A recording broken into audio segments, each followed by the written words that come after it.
आपल्या महाराष्ट्राचे कुठलेही सण जर असले ना, त्यामध्ये रांगोळी ही येतेच. तर आज माझ्याकडे होतं हळदी-कुंकू.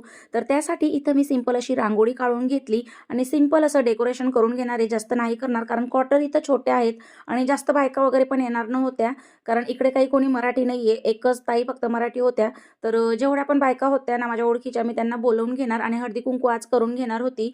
तर त्यासाठी मी छोटंसं डेकोरेशन केलं. त्यानंतर मी स्वतः रेडी झाली आणि नाश्ता वगैरे मी बाहेरूनच मागवून घेतलेला होता. फक्त चहा वगैरे बनवला मी, कारण इकडे थंडी भरपूर आहे आणि थंडीमध्ये सहसा करून चहा कॉफीच दिला जातो.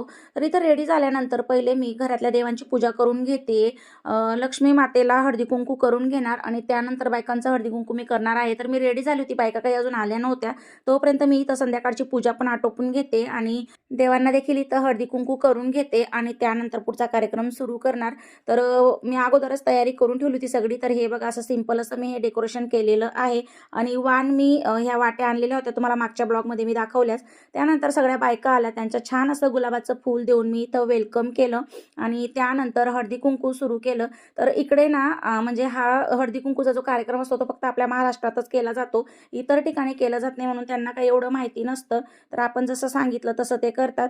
तर इथं मी सगळ्यांना हळदी-कुंकू करून वाण दिला आणि त्यानंतर सगळ्यात महत्त्वाचा आणि ट्रेंडिंग टॉपिक म्हणजे रील बनवण्याचा.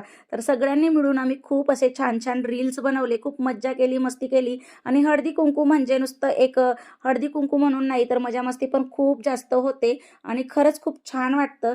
तर सगळ्यांनी मिळून आम्ही छान-छान असे रील बनवलेले आहेत. मी ते एक-एक करून सगळे इथं चॅनलवर अपलोड करणार आहे. 1-2 मी पहिले केलेलेच आहेत आणि त्यानंतर हळदी-कुंकू संपल्यानंतर रील वगैरे बनवून झाल्यानंतर सगळ्यांनी इथं नाश्ता वगैरे केला आणि अशा पद्धतीने छोटंसं का होईना छान असं हळदी-कुंकू मी इथं जम्मूमध्ये केलं. कसं वाटलं तुम्हाला कमेंट करून नक्की सांगा. भेटूया असेच छानशा व्हिडिओसोबत. बाय.